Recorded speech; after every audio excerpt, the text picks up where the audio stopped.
Energy Agency, where she led the analytical work on renewable energy and energy transition finance and the assessment of NDC renewable energy pledges under the Paris Agreement. So if you could show the next slide, please. Let's have a look at the agenda for today. As Lydia already mentioned, today we will mostly focus on the next step of the toolbox, which is monitoring and disclosure, which I will introduce to you in a minute.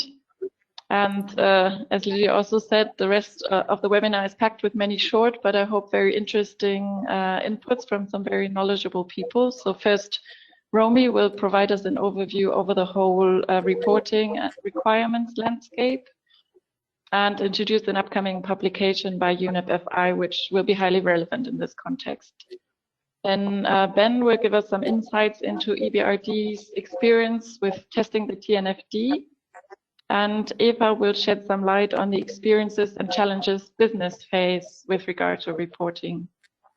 And after a Q&A about these first inputs, we will hear from Constanza about a practical example on how to map green and in particular biodiversity finance.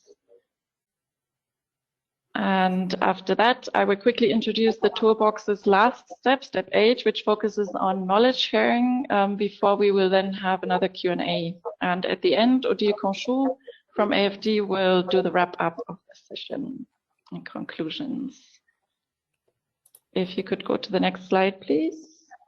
So let's first have a look at the toolbox, which was developed in 2021, and is a collection of ideas, reports, tools, and approaches aiming to assist IDFC members and others in the integration of biodiversity. And at its center, it suggests a stepwise approach, which you can see here on the left. As we have covered most of the steps already in the previous webinars, I won't go through them all. If you're interested in those, please check out the recordings of the previous webinars. But to give you a general overview, the first few steps sort of set the stage with tools and ideas on identifying where you stand and where you want to get to with regards to the integration of biodiversity, before then turning the focus on how to get there. I think someone is still not muted. If you could all check and mute yourselves, please. Thank you. And then the step 7 focuses on how to monitor and report on your positive and negative impacts. And step 8 covers information and knowledge sharing in order to avoid further risks and increase positive impacts on biodiversity. So looking at step 7 in a bit more detail, if you could go to the next slide, please.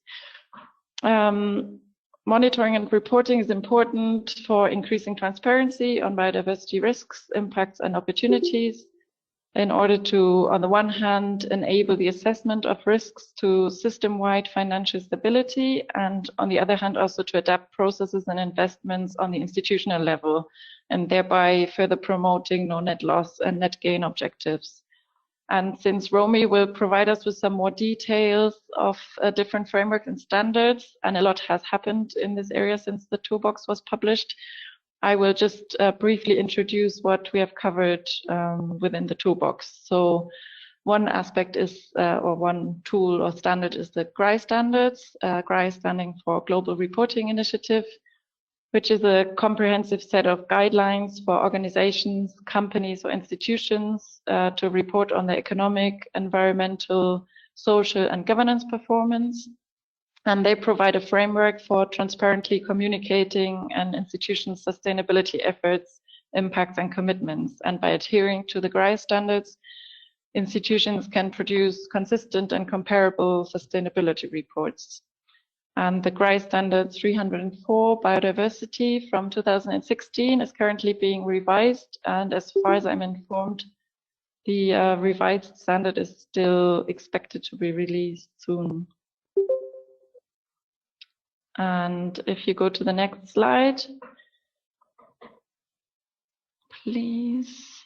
We, of course, also covered the task force on nature-related financial disclosures TNFD, and as you're probably all aware, this is a body of organizations, groups, and individuals with a common goal of supporting a shift in global financial flows away from nature negative outcomes and towards nature positive outcomes.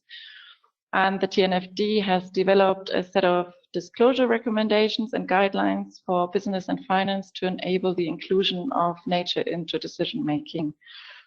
And the disclosure recommendations are based on the proven standards of the Task Force on Climate-related Disclosures and the Global Reporting Initiative. And they're also aligned with standards of the International Sustainability Standards Board, and the global political goals and guidelines of the GBF.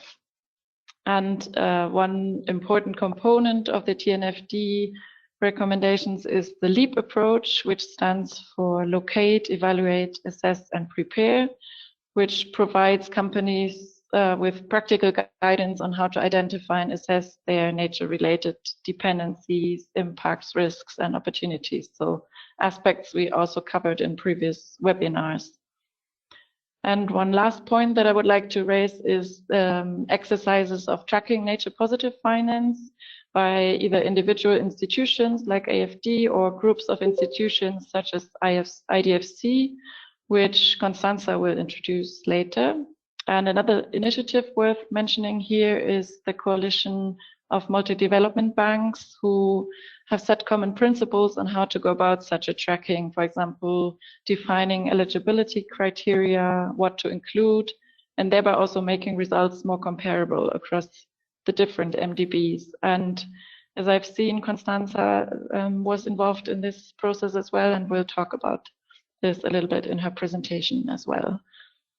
So I will leave it at that for the moment and open the floor to Romy, who will break down the whole disclosure landscape for us in a bit more detail and make it a bit more digestible. So thanks a lot for being with us, and the floor is yours, Romy. Thank you, Naomi and team, for inviting me to speak here. I do feel a bit of pressure now on my presentation, so I hope I can accomplish what you're looking for. And I also want to thank Odile from AFD for, inviting me to speak at this session. The 10 minutes allocated for my presentation, I'll use in two ways. So firstly, I'll provide a more introductory overview of UNEP-FI, its work and its focus on nature.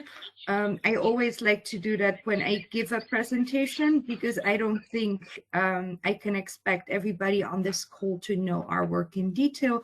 So I'll start with that, and then I'll give you a preview of a publication which we're launching at the end of this month, which indeed made a comparison between different disclosure frameworks and standards that we see evolving in the market.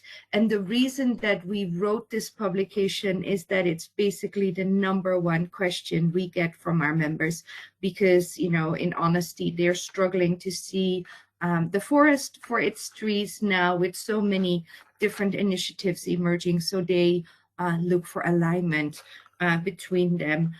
So if we go to my first content slide, the one with the gorilla, so the next one, I think the one before that, sorry. So I think whenever making a presentation, what we see is that nature and nature finance is really moving from a trend to the mainstream. But at the same time, we don't see that change yet materializing in our efforts to halt and reverse nature loss. So I think it's always important to keep in mind with our work that, in a way, the glass is half full, because there's a lot happening, but there's also not sufficient progress yet. We're not on track to realize the goals and targets of the GPF. So unfortunately, we still have to work a little bit harder to achieve that. So what is UNEP-FI? As you guessed from its name, it's a UN convened network of banks, insurers, and investment leadership. We have over 500 members now. I think I shared a bit of an outdated slide, including, for example, over half banking assets, and we're also the house of many of the net zero alliances. We have founded the PRI, the Principles for Responsible Investment, which is now its own organization. And we also have been very proudly founder of the Task Force on Nature-related Financial Disclosures. As an organization in line with UNEP's strategy, we work on the triple planetary crisis, so climate, pollution, and nature. So we have industry teams, but we also have thematic teams that look at those different topics. So if you go to the next slide, you'll see that we as Nature team have been working to support UNEP-FI's work and strategy since the inception, but we really seen that the appetite from our membership for nature work is growing in the last 2 to 3 years, partly due to, of course, the Kunming-Montreal Global Biodiversity Framework, but also through market developments such as the Task Force on Nature-related Financial Disclosures. So what we offer to our members is really a safe space to work on nature, and we do that through 3 buckets, which are on the next slide, which includes our strategy. So the first topic we work on is mainstreaming. So if we look at the over 500 members we have, about 1/3 of them are taking action on nature today, but many of them are exploring the topic. They're kind of looking at it, but not taking too much action. So a lot of this work is on Bright Talk webinars, presentations, materials we provide to them to really understand what this means to them. Then the second topic is on assessing and disclosing, which includes, among others, our piloting of the TNFD framework with 50 of our members in 25 countries, but also providing other technical support to the TNFD and the TNFD Secretariat. And then lastly, we work on portfolio alignment for our banking members, so our PRB members. We released guidance on nature target setting at the end of this year as an industry first, but we also look at how our members can support investing in nature. We work on a number of flagship topics such as oceans and food systems, and we have a team of about 20 people working on that at the moment. So if we go to the next slide, we have some more details of the way we work. So we work on peer-to-peer learning, we have working groups, we work a lot in partnership with others, and we work on mainstreaming. In the past year, we published over 600 pages in publications. So what we really see is in the past 2 years, we've been moving from why nature. We worked a lot on what nature through all these publications, and what our ambition for 2024 really is that we can transition that more to the how, so that we actually have our members getting their hands dirty and start applying a lot of the guidance and the work that has been developed. So this is the end of the first part of my presentation. We'll dive now into this publication, which we'll be releasing at the end of this month. So this is really a sneak peek for all of you into, what type of an ecosystem of approaches and standards is emerging. And as I said, this is really based on also demand from our membership, understanding what type of approaches are out there. So what we have done, if we go to the next slide, is that we've looked at 7 leading standards and frameworks and systems. So Naomi already spoke a little bit about GRI. We've looked mostly at voluntary approaches, with the exception from the ESRS. And we've kind of tried to give an overview of what's happening in this space. I think something which is important to note that this is a space which is moving at lightning speed. So I think, you know, we try to get this publication out as fast as we can, but there's constant updates. And one of the things we're even considering ahead of the publication is making this into maybe an annual update. So if we go into the next slide, we'll go a little bit into the meat of our publication. So again, you know, there's a difference between a standard and a framework that we have been comparing. And then on slide 22, I believe we have an overview of the 11 different characteristics that we have been comparing. So that's, for example, the definition of materiality, the inclusion of realms, sectors, and value change. And of course, I'm not showing everything here because otherwise you have no reason to read the report, but there is, of course, also a table in which we have assessed these 7 approaches based on these overall characteristics as described. I think it's good to keep in mind that they are different in scope, different in nature, but also different in their structure, their user audience, and their target disclosures. So together, we hope that our action on the next slide in the nature space is really leapfrogging action on nature. What we see in the report is an increasing alignment between key concepts, more convergence, more cross-reference, and we also think that the IPBES Business and Biodiversity Assessment, which is expected to be completed in 2025, will have a key role in that, but we also see that the landscape will continue to evolve, but that's in a way unavoidable. I think if we look at financial accounting, which only emerged about 200 years ago during the Industrial Revolution in the UK, that has been constantly evolving, whereas nature is, of course, much more difficult to translate into a standardized framework. So we think it's great that there's more and more alignment between initiatives. And with that said, I think there is a last slide which has my name and email address. So if you have questions or you want to reach out to me or the wider team, please do so because my details are on there if we show that slide. So with that, I want to give it back to you, Naomi, and I hope I was able to kind of unbox some of the mysteries. Yeah, thanks a lot for this great overview, Romy. And I'm looking forward to this publication, shedding some more light on all these very relevant aspects. And I definitely know the problem of the lightning speed. When looking at the toolbox, there's so much to update. So might be news after and need to update this as well. So next we wanted to zoom in a bit more on TNFD, and Ben from EBRD is here to talk to us about their experience on testing the TNFD, but I think he has some problems with connecting. So Ben, are you with us at the moment? Hello, can you hear me all right? I've yeah.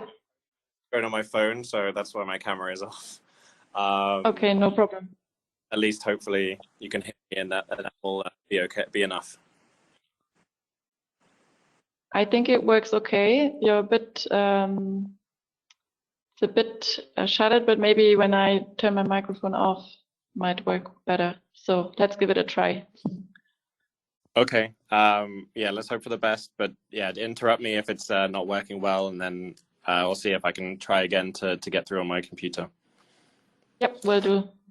Okay, thank you. So yeah, I just want to start before kind of diving into the piloting work we've been doing itself, just to kind of provide some background as to why we've been testing the TNFD framework and the kind of broader motivations of this work for the EBRD.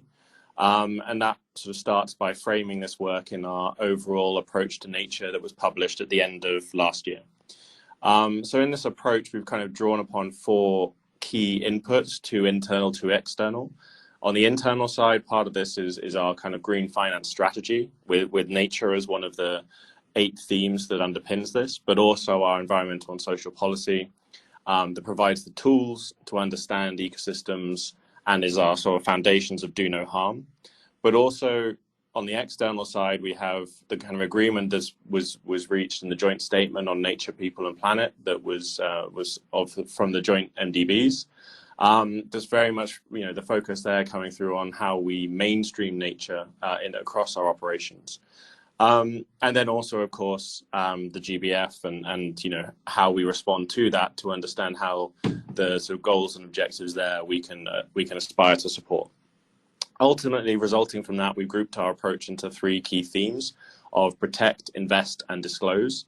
And unsurprisingly, the work on TNFD sits squarely in the disclose pillar, where we've committed to understanding the material, nature-related risks and opportunities for the EBRD.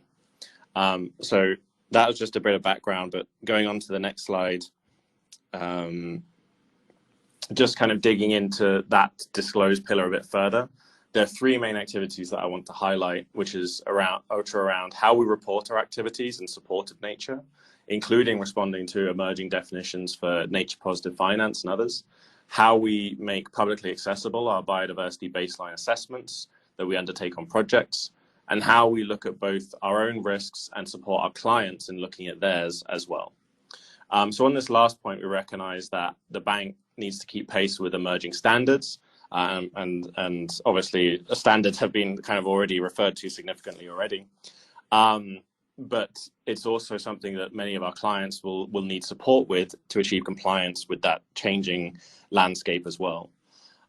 So internally, we've been guided predominantly by sort of 2 main things, partly from a standards perspective, a lot of focus on the ISSB as a starting point, but also piloting the TNFD framework through its development journey as it went from kind of draft recommendations to the final recommendations last year. And that will be the focus for the remainder of what I'm going to present today. So moving into that kind of piloting work on the next slide. We initially started this pilot really asking the question of how we can leverage our existing processes and disclosures that we've already got in place and our existing data systems to minimize the difficulty of integrating TNFD.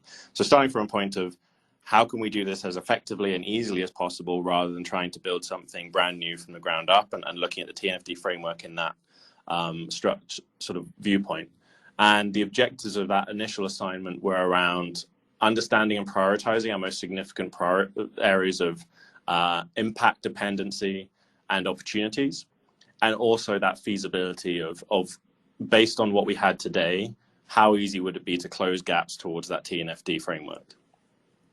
And we did that initial piece with support from consultants, as well as a small internal team, drawing together input from around 200 projects, and the broader kind of processes that had been undertaken around those projects as well.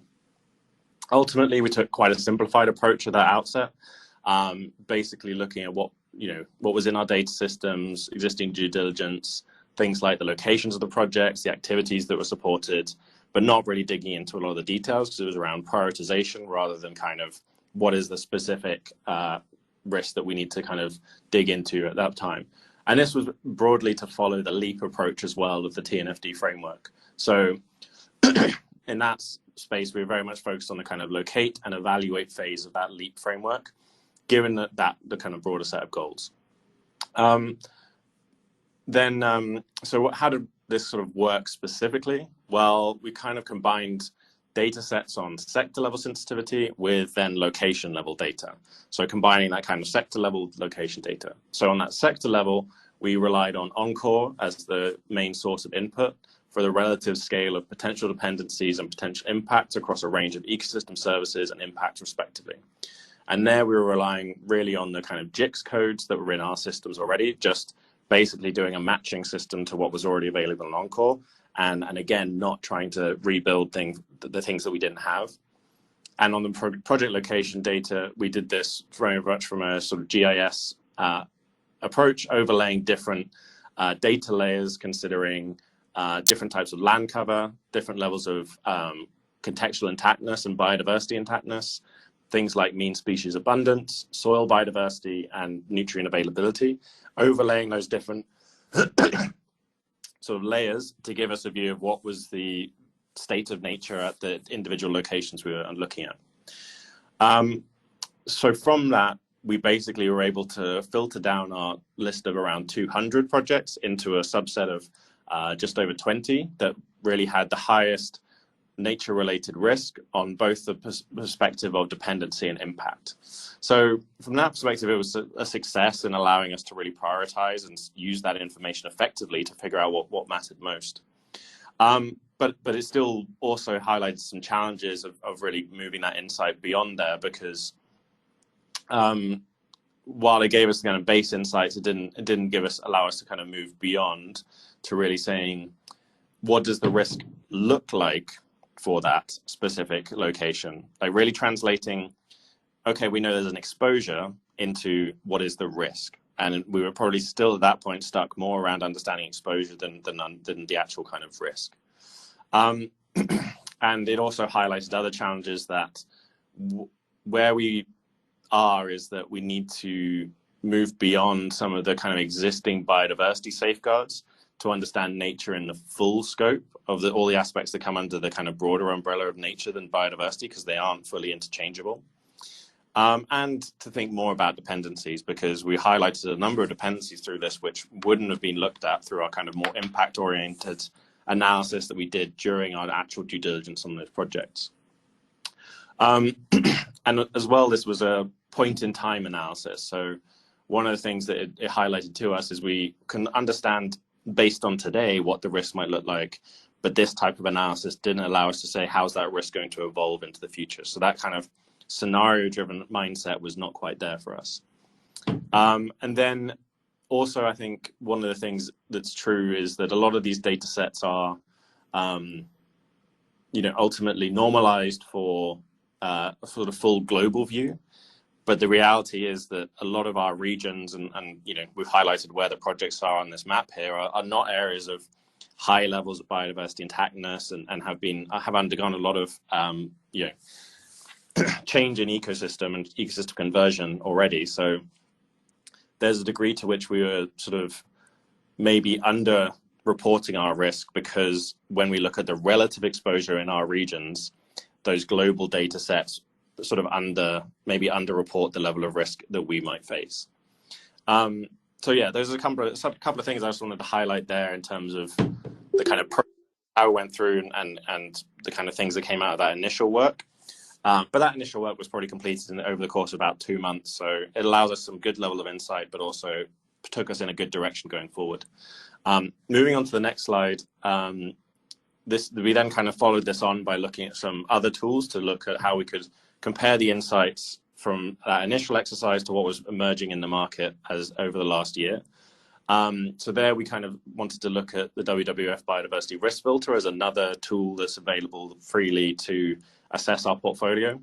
And the switch we made here was very much recognizing that the TNFD, because of that financial risk element, really meant we had to switch our viewpoint from projects to counterparties. So here we've also switched our view. On that previous slide, we focused on our projects, and now we're looking at our counterparties. So while we've looked at fewer individual entities, the actual relationship to our portfolio is much more material, as we covered nearly a third of our corporate portfolio through this type of analysis of like heat mapping where the risks are. And the results of this sort of an additional level of analysis were that for physical risk, the most pressing issues for us, and for more on dependencies, and particularly on provisioning ecosystem services. So where the risks are related to what our counterparties are dependent on in terms of nature. Specifically for us, that was very much water quality and quantity, which, given a lot of our exposure in Central Asia, North Africa, things like that, and Turkey, it's not surprising that water is a very common issue. But equally, that in terms of impact, a lot of the pressures on biodiversity are driven by pollution in particular, are related to our counterparties. And then reputational risk, which is another of the filters we looked at through this tool, the overall risk was lower comparatively to the physical risk, but it did highlight areas around proximity to protected areas and key biodiversity areas, which reiterated to us the importance of the application of our environmental and social policy and the safeguards that related to those exposures. So it did allow us to sort of repivot our analysis and draw up maybe a bit more specific insights on what are the underlying drivers for the risk that we're seeing, and particularly really hone in on water there as a concern. It also highlighted some sectors, that we need to draw on a bit more. And while there are specific sectors in the sort of forestry and primary agricultural sectors, which are of high risk, the nature of our portfolio means it's actually our energy portfolio that is more material to us at a portfolio level because of the volume of projects associated with that. So while there are hotspots in those kind of, what you'd commonly think of as the highest risk areas, the actual kind of overall concentration of risk is in our energy portfolio instead.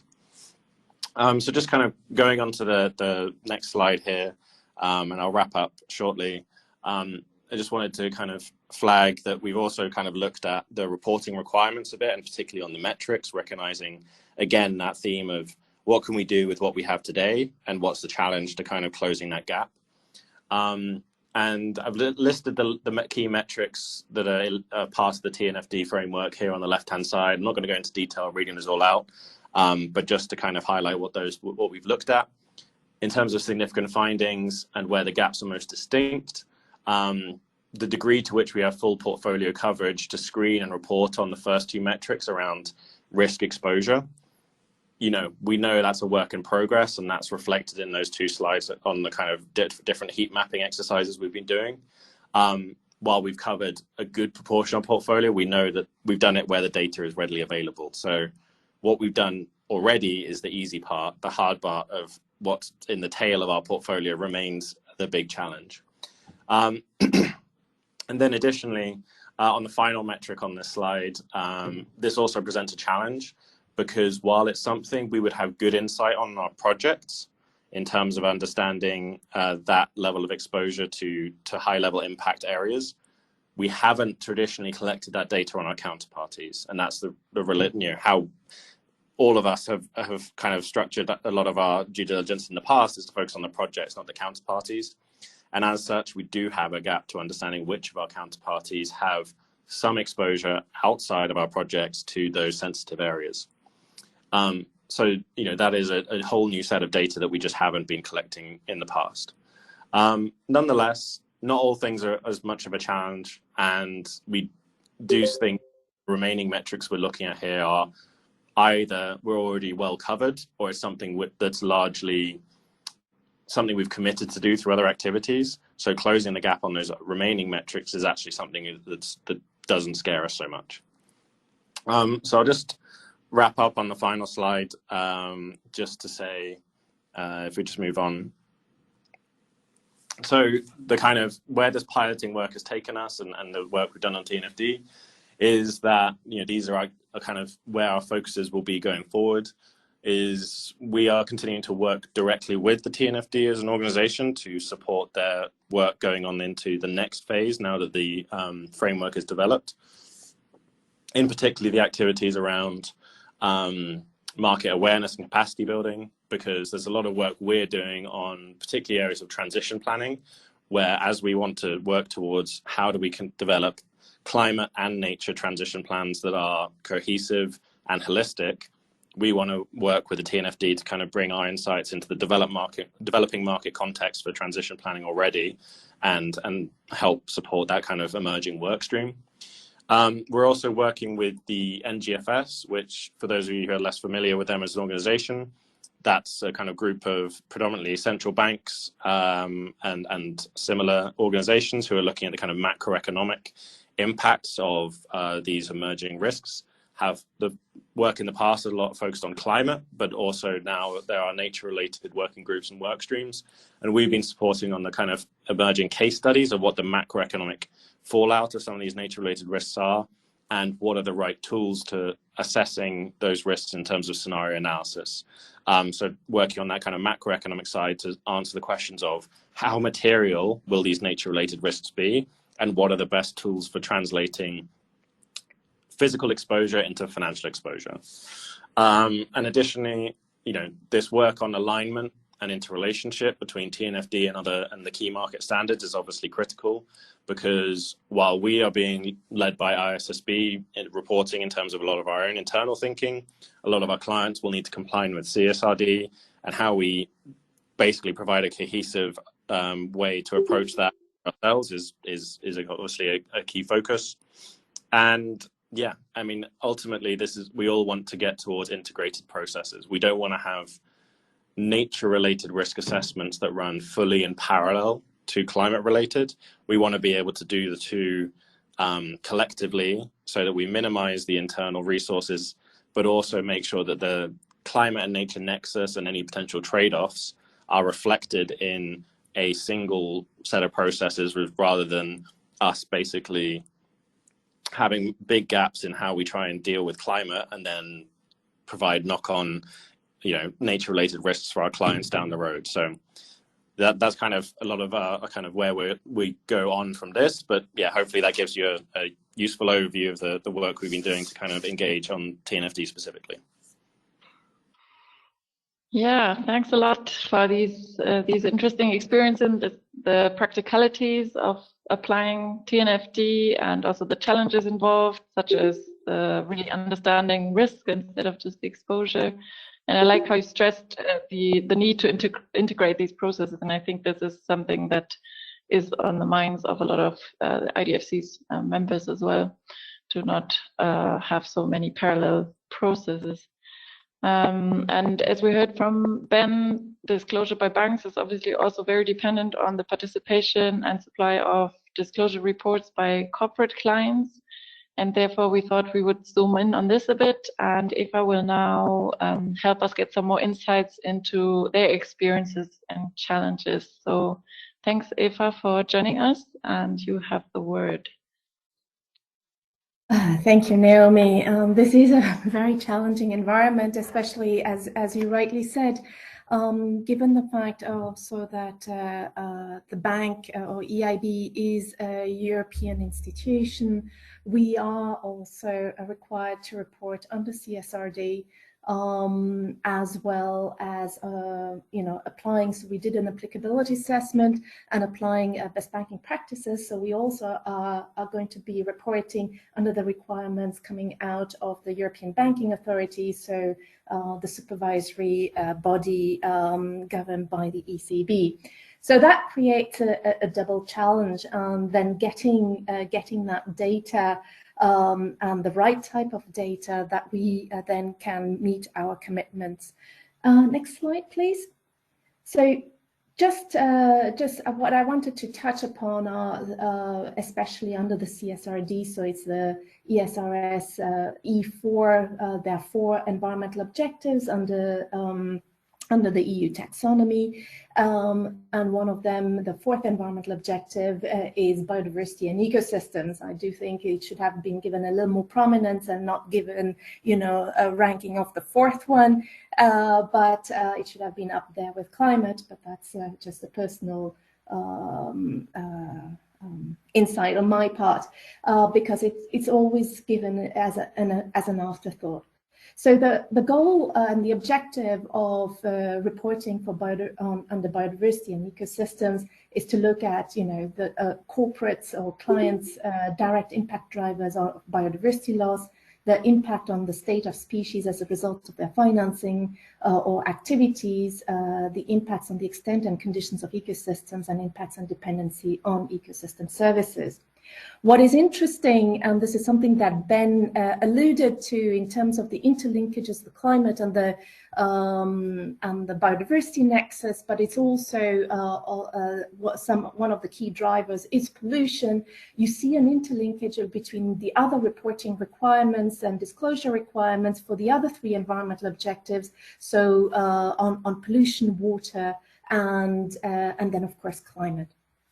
So when you look at the reporting obligations, it does build a little bit on the LEAP approach and the structure of the TNFD.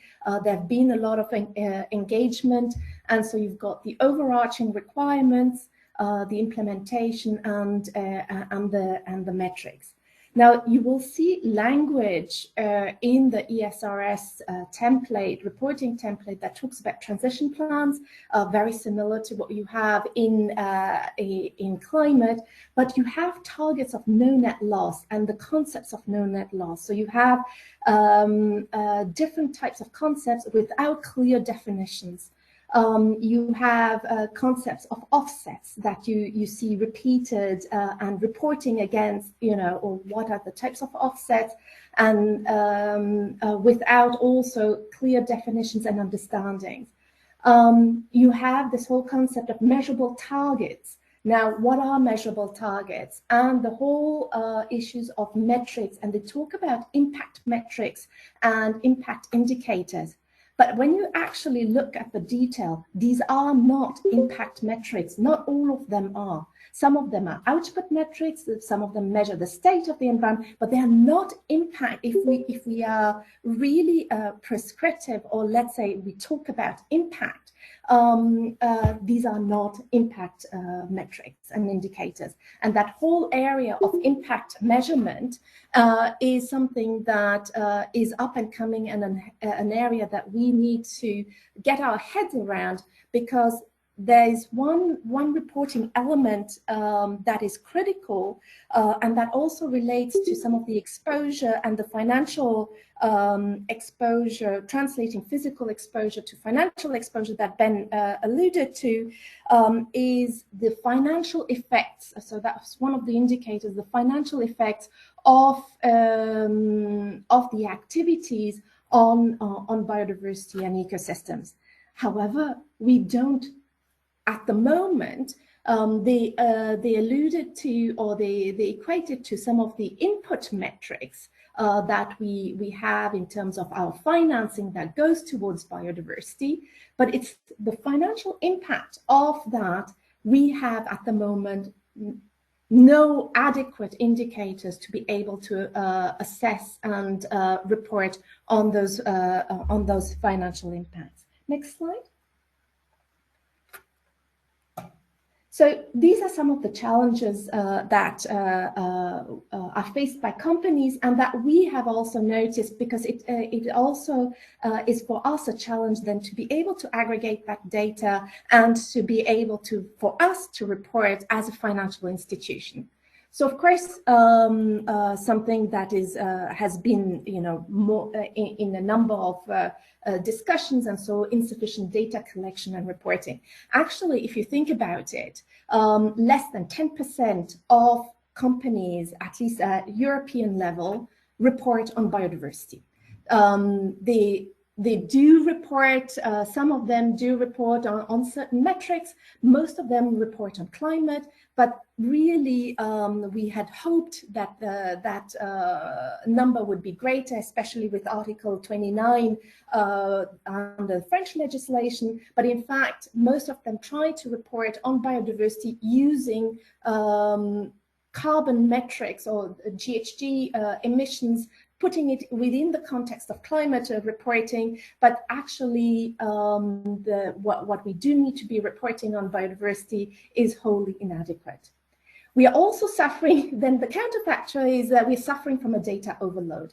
When we look at our project at project level and look at physical risk, we have a lot of data. And if we look at the implementation of our own safeguard policies or standards, we do generate a lot of data. Companies generate a lot of biodiversity data, but they are not able to disaggregate it. And something I liked a lot about what Naomi said in her introduction is demystifying some of that data. It's also looking at what is the data that is relevant for the reporting, and what is the data that you do not need to generate.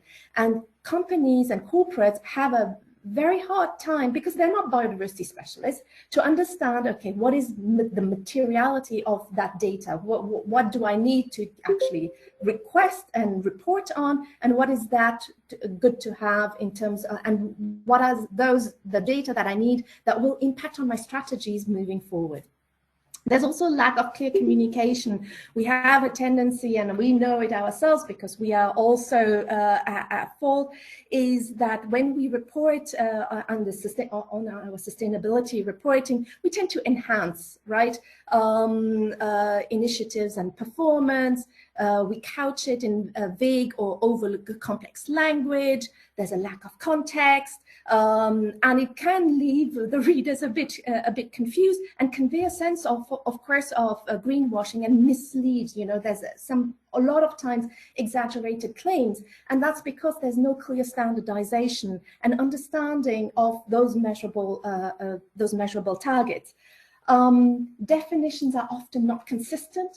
And they're also not consistent with our own definitions, and that creates an issue. So I mentioned the concept of no net loss.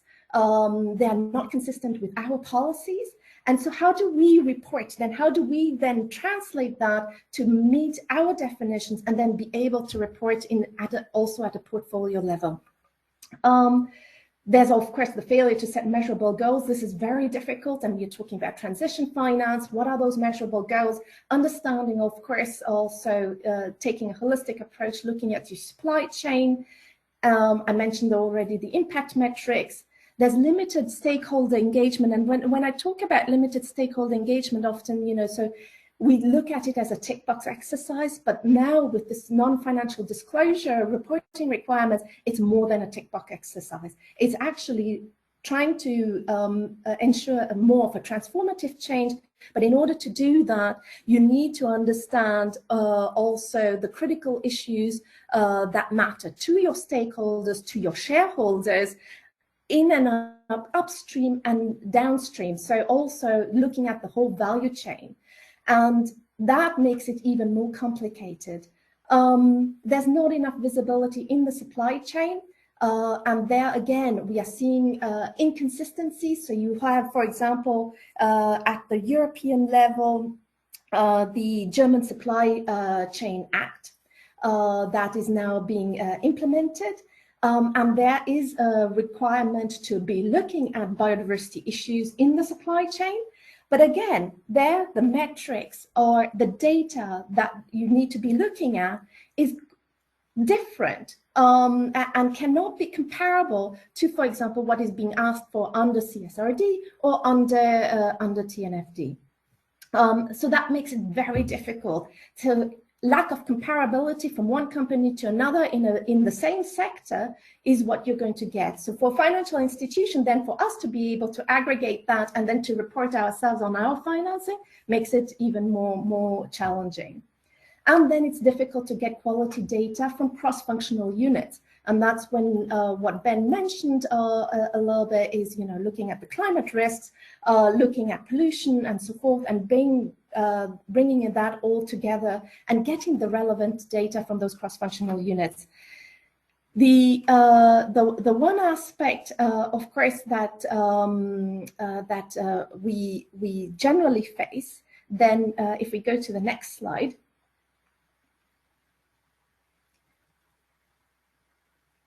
is then as a financial institution, is then what do we do then in our projects? So you've got the exposure and the dependency data that we can generate, and we've seen one example of how EBRD does it. I mean, we also have the methodologies, but then it's looking at the physical risk.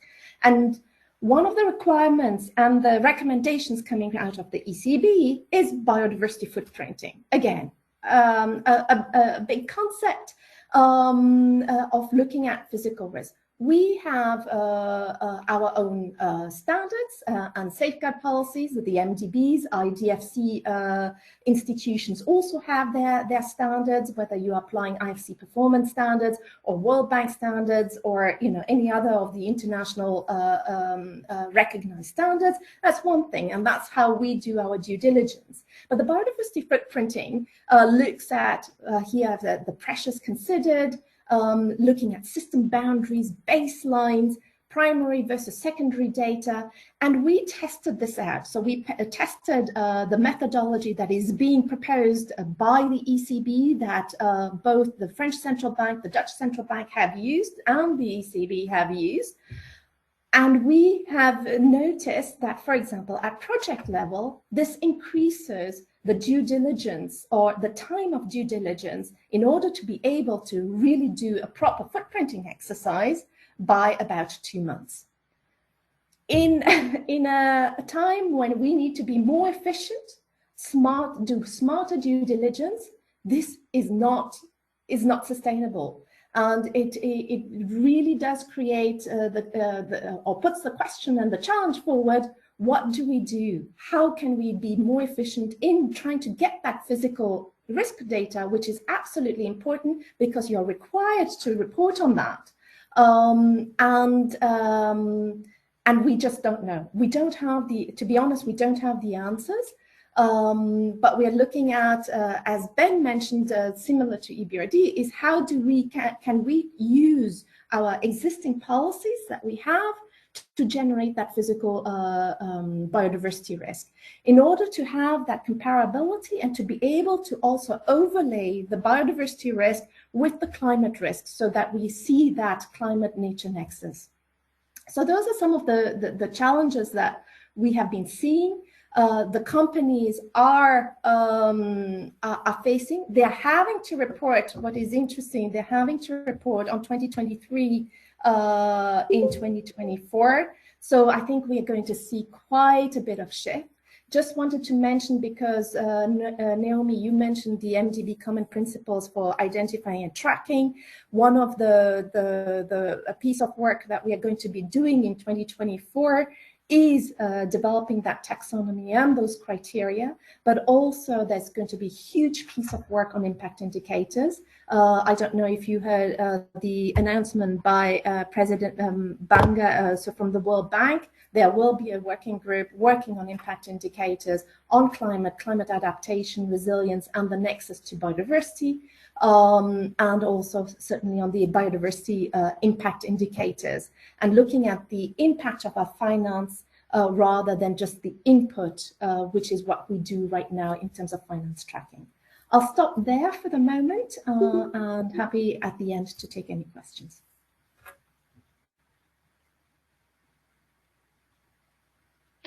Thanks a lot, Eva, for providing some information about the ESRS and some bottlenecks, such as problems with metrics, not actually measuring impacts, and also information on challenges businesses face and thereby you also face regarding disclosure, such as the problem of the lack of consistent definitions, and also the same aspect that Ben mentioned, integrating biodiversity in climate action, which, yeah, is a topic that a lot of the different banks are dealing with, I think. And even, I don't know, in many institutions, the whole institutional landscape is kind of a challenge for this, I guess, because there's the climate department and a biodiversity department, and you need to bring it all together.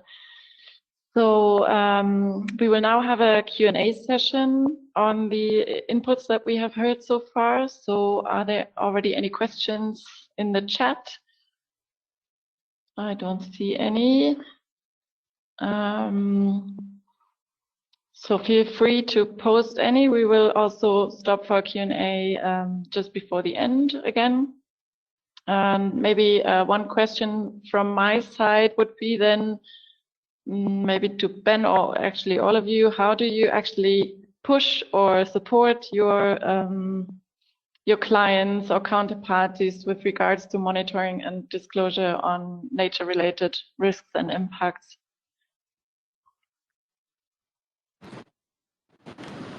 Yeah, I mean, I think, yeah, we'll be happy to have other answers, other people provide answers. But yeah, from our perspective, you know, this is, it comes into the kind of integration challenge fundamentally because we have historically had facilities available to our clients to support them, particularly on areas like climate governance or other sort of ESG readiness, things like that. But ultimately that landscape is shifting significantly because we need to sort of overhaul the whole way in which we ultimately are now providing those facilities and that support to clients, because it needs to be done in one sort of cohesive way and being led by materiality, not just by kind of client ask. And then to Eva's point as well, you know, that's part of this is, you know, we need to also be helping kind of drive that informative journey as to what is most important for individual clients for them to focus on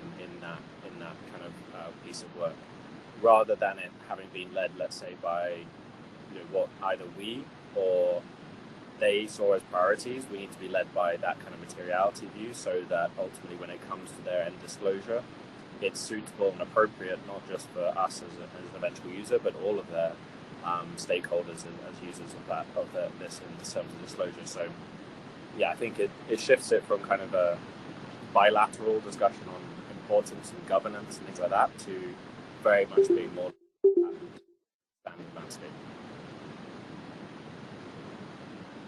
I think, Naomi, just very quickly on our side. So what we've seen being very useful, and that's is to support corporates on their transition journey. So to date, I mean, we've started with climate. I mean, when you look at climate and you require them to have their transition plans or their decarbonization plans, and I think this is something also that Ben mentioned briefly, is right now we need to going forward, we have to look at the integration of environmental issues into if you want those transition plans to be credible, you need to provide for a soft landing for nature. That is absolutely clear. We know it in terms of the planetary boundaries. It has to happen. So actually also shifting that transition from where they are to a more sustainable pathway globally, taking that holistic approach. We've seen also them then understanding and having that transformative change within the corporates, and that allows them to understand their own systems, and then understanding, as Ben mentioned, the materiality of some of those issues to their business processes. That's the only way. Of course, you have corporates that are more mature and that are able to do that. For us as a financial institution, especially within a developing country context, we would need to access also technical assistance funds, and there we, and that's the difficulty, right? The resources are very limited for that assistance, and I think that's a role for, let's say, governments in countries looking at, reprioritizing and looking at the different trust funds that we have available, and maybe thinking of supporting corporates in that transition, rather than just, looking at pure conservation, for example. So thinking of more addressing the drivers of biodiversity loss and supporting that with a greater technical assistance. But also the work that Ben mentioned under the NGFS, that the central banks, because the central banks will then also have that trickle-down effect, especially on financial institutions, and then the financial institutions on their corporate clients, is an extremely important piece of work. And there we most likely will see a shift in the next couple of years. Mm. Yeah, sounds like a sensible approach, but also like a lot of work ahead. So good luck with that.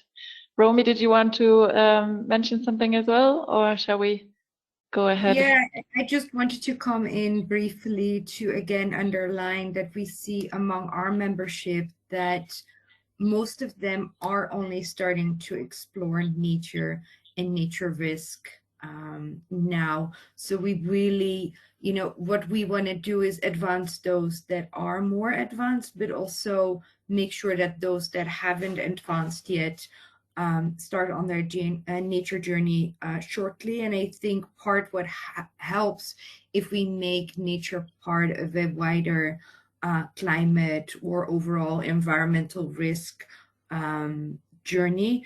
I think also the real economy link is very important, as outlined by other speakers. The World Benchmarking Alliance Nature Benchmark showed that even the highest scoring companies had below a 6 out of 10, which, you know, in my school system means you haven't passed the test, right? So we need to elevate the bar for them quite a bit. So we're really at the beginning, and I think that's what I wanted to underline.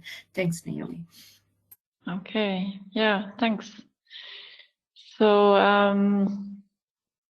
moving on to our next input, as mentioned before, amidst all this focus on risks and impacts, some institutions also aim to show their positive impacts on nature, for example, by tracking nature positive finance. And Constanza from CPI will now introduce IDFC's own green finance mapping to us. So Constanza, thanks for joining us, and you have the word. Thank you. I hope you can hear me okay.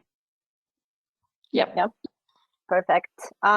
Great. So for those in the call that I never had a pleasure to meet, my name is Costanza Strinati. I lead the team at Climate Policy Initiative that's closely working with the IDFC facility to support members in tracking their green finance commitments.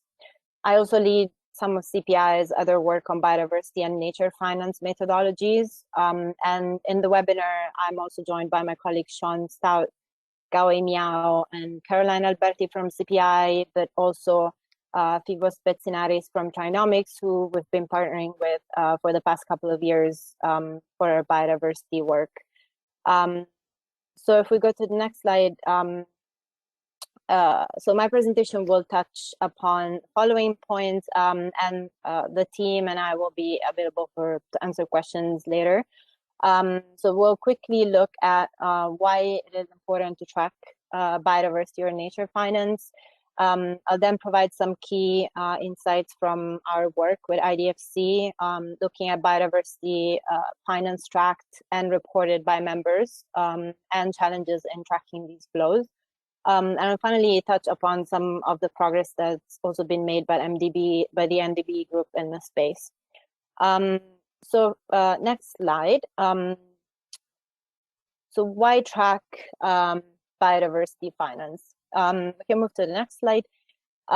So as we know, both our life on Earth and our economic systems highly depend on nature and the services that nature provides us. And for this reason, the loss in biodiversity and ecosystem degradation that we're seeing today really represent a serious threat to the stability and resilience of our economies and societies. And the importance of preserving nature and biodiversity and its linkages with climate mitigation and adaptation are increasingly at the top of the international agenda. We have seen the adoption of the Global Biodiversity Framework at COP15 in 2022, and also biodiversity now features prominently in the global stocktake outcomes from COP28. So a lot happening, and the financial sector in particular will have a central role to play in channeling finance towards those activities that are positive. They lead to positive outcomes for nature, and away from those activities that actually harm nature. So one of the targets of the Global Biodiversity Framework is to mobilize 200 billion per year for biodiversity from all sources, including 30 billion through international finance. And since we cannot manage what we cannot measure, accurate and consistent reporting of biodiversity finance flows will be essential to track progress towards this goal, and also to guide decision makers at the government and financial institution levels in the space. And MDBs and IDFC members have an especially key role in this to play in this sense. They have pioneered climate finance tracking, and they are pioneering also biodiversity finance tracking. So a key role to play for these institutions. We can go to the next slide. So as Naomi mentioned, IDFC members have been tracking and reporting their biodiversity finance commitments as a group for 3 years now. And here are some of the findings from the 2023 Green Finance Mapping Report, which was published last year. This is an annual reporting exercise that IDFC members do. What we see from the findings of the report is that 7 IDFC institutions reported investments in biodiversity for a total of 18, slightly above 18 billion that were tracked in 2022. Of this, around 14 billion also had climate objectives. Going back to that linkages between those linkages between climate and biodiversity, and around 4 billion went to purely biodiversity activities. In terms of sectors, around 40% of total biodiversity commitments went to water preservation projects, followed by wastewater treatment projects, which received 22% of biodiversity finance. As we can see from the graph here to the left, IDFC members based in non-OECD countries, which is, I don't know if you can read, but it's like the green section or segment of the graph, accounted for the majority of the biodiversity finance commitments that were tracked, around 90%. And in terms of regions that received this finance, biodiversity finance, more than 85% went to East Asia and Pacific, followed by Latin America and the Caribbean, which received 8%. We can move to the next slide. So in close collaboration with the IDFC facility, CPI launched a survey last year to assess the readiness of IDFC members to track climate and biodiversity finance, and to identify key challenges faced by members.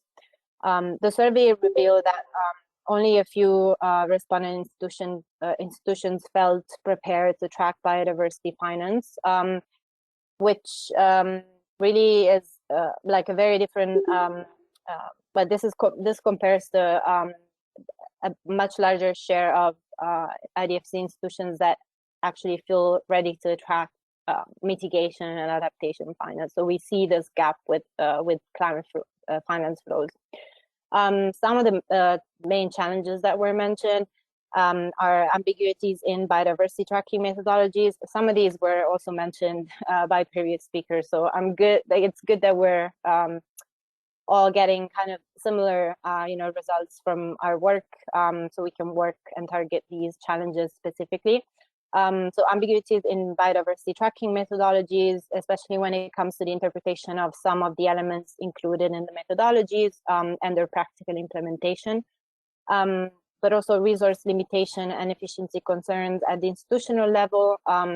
So tracking commitments is seen as a labor and time-intensive activity. And this is largely because of the lack of standardized procedures and data collection and processing systems. And also there's seem to be, especially for biodiversity, limited staff or teams with dedicated expertise in many of the institutions who can be tasked and be able to track finance flows. And then finally, biodiversity quantification. So many IDFC members highlighted their limited understanding of how to quantify biodiversity finance. And members who do track their flows, their biodiversity finance flows, also seem to use different methodologies and coefficients in some cases. So if we go to the next slide, we can see that this is the timeline for this IDFC capacity building project that we are currently undertaking with the IDFC facility. Our goal is really to address some of these challenges that emerged from the survey. I won't go into like a lot of details, but as part of this work, we are now developing a general and sectoral guidance documents to help IDFC members track their green finance commitments, including biodiversity activities. So these guidance documents will focus on how to identify these activities and how to really quantify the relevant portion of finance and report that.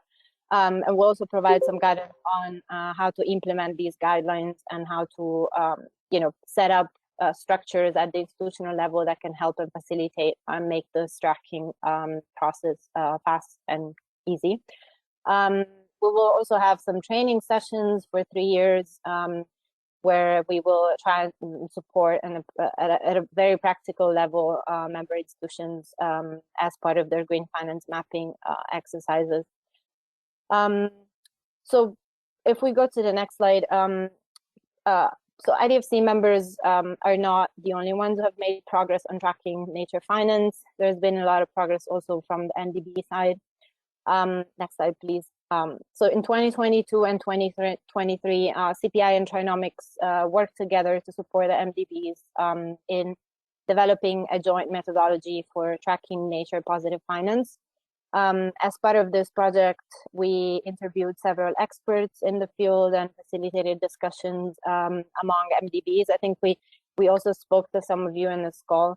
So we also did facilitate discussions among MDBs around key elements that they wanted to see in the methodology and things that would be useful and guidance that would be useful to to start tracking as a joint group these flows. Our finance guidance document to the MDB group included some general principles and practical approaches to identify and quantify nature finance activities with specific examples and list of eligible activities for different sectors. If we go to the next slide, which is also my last slide, so key pieces of the work that we've done with MDBs over the past, last year and the year before, were then reflected in the MDB's common principles to track nature-related finance, which were adopted at COP28 last December. And these represent a key first step in aligning MDB methodologies for nature finance tracking. For those of you who may not be familiar with this document, these common principles include a brief explanation of what constitute nature positive finance and the type of activities that are included in the definition. So, for example, protection, restoration, sustainable use and management, and so on. They also lay out 3 eligibility criteria to identify nature positive finance, and they describe a 2-step screening approach to assess nature positive finance, different financial instruments involved, and 5 overarching tracking principles, which are closely aligned with those principles that MDBs and IDFC group actually adopted for climate finance tracking. The common principles also include some next steps for MDBs to operationalize the common principles. And I would say one of the key next steps will be to make sure that MDBs and IDFC members are aligned on their approach for nature and biodiversity tracking, finance tracking, the same way that they are closely aligned when it comes to climate finance tracking, both for mitigation and adaptation finance. So that's the end of my presentation. Obviously, me and the team, we remain available for questions, and happy to share any documents that might be, useful later. Thank you.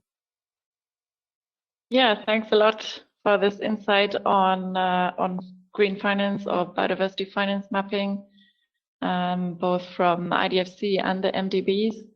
With this interesting initiative. Before we will open the floor once more to the audience, and I know we're running a bit late, I would just very briefly introduce step 8 of the toolbox, and I would just concentrate on the basics. If you could show the next slide. So step 8 actually, Step 4 on capacity development is a bit different than other steps, as it does not contain any tools, but an overview of platforms and initiatives for sharing knowledge in order to, for example, inform policymakers or investors' decisions, and sharing knowledge and experiences to engage clients and partners to avoid risks and increase positive impacts. So aspects we discussed today as well. And due to this overlap with capacity development, which we have covered in our last webinar, we here on this slide have just included some initiatives and platforms that I believe we have not included in the previous slides. So UNEP FI is obviously also important for this, but we already covered it in our last webinar. So just for your information, once you get the slides, you can hover over the logos to find the links to these platforms, and they're all relevant for sharing knowledge, getting information, outreach sessions, etc. So I won't go into the details of the different initiatives now due to time reasons, so that we have some more time for questions from your side. And actually, one question I would have to Constanza is whether the training will only focus on IDFC members, or whether you also have a wider outreach to other institutions or companies, because I'm sure it would be of interest for others as well. Thanks. Yeah, so the way the project is structured at the moment, like in terms of scope, is the training will only focus on IDFC members and will be quite specific to tracking finance flows as part of the green finance mapping. So we'll have practical exercises as well, and will be very tailored to that specific reporting that members do.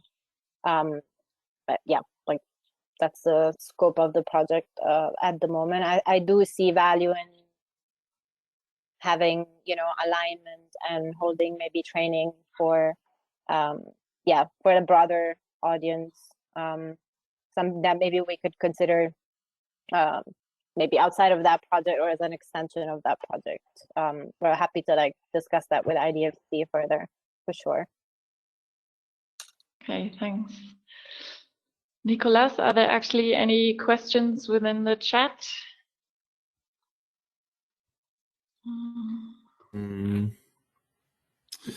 No, it was because maybe Lydia, but Lydia, maybe you want to ask your question, or I can read it. Do you see a big difference between requirement standards regarding biodiversity in the EU and on international level? And if yes, is this a problem?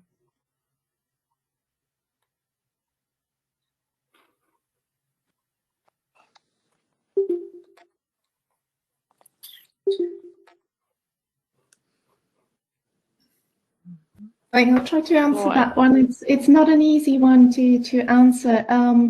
So within the developing country context, yes, there are big in terms of reporting requirements. If that's what the question was focusing on, yes, there is. We do know that TNFD is doing a mapping between ESRS and TNFD requirements to see where there are any additional requirements from the ESRS perspective versus the TNFD perspective and vice versa. ISSB still has not integrated or is in the process of integrating biodiversity. So until all that has happened, there will be still, let's say, a time lag in terms of the requirements, in terms of international reporting requirements. But on integration of biodiversity risk, for example, at counterparty level, you've got already the big credit rating agencies that are providing a biodiversity risk score at counterparty level, looking at the assets that they cover. So you are seeing there also a shift at international level of alignment in terms of the requirements. Good. Okay, thanks. Okay, I think if there's no other questions in the chat, we will come to our conclusions. So thanks from my side to our speakers and the audience for your participation. I hope we were able to keep your attention despite the high number of speakers today. And I will now hand over to Odile from AFD, the second co-chair from the IDFC working group on nature, who will do the wrap up and conclusions. So thanks from my side and bye-bye. Thanks a lot, Naomi, and a big thanks to all our speakers, Romy, Ben, Eva, Constanza. because this session was really rich and showed us the importance, challenges also to report and disclose either on the risk, impact and dependency side or on the nature positive financing side. So a lot of tools, frameworks, standards now on the table, and we've seen also some complexity and challenges to be able to do that, but it's becoming mandatory, and it's coming. Not all, Kennedy and so on are not, but it will surely come more or less with ISSB and so on. So thanks a lot to enlighten us on these topics. That was really a rich session.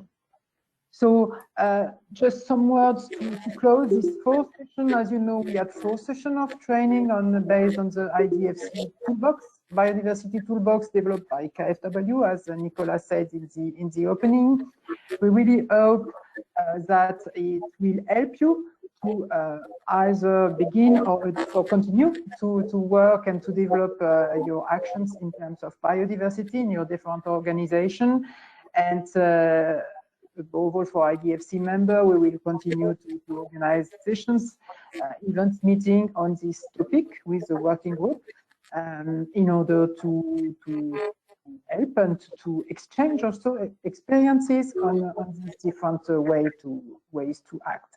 And in that sense, we will launch in the coming week a study in order to better understand what are your needs and challenges and adapt to our working program.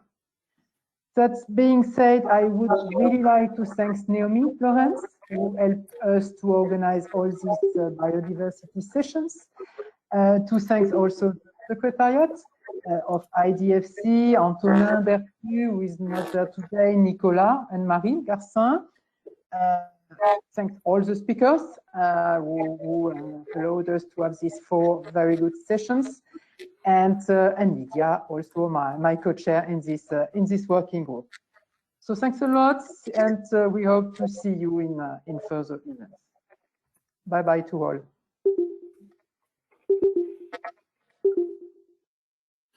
Okay, thank you very much, Odile, and thank you very much, everyone, and especially our speakers. I think it was a great session, and I can share all the compliments in the chat. So thank you very much, and looking forward to a next session of this beautiful working group. Thanks, everyone. Have a good day. Bye.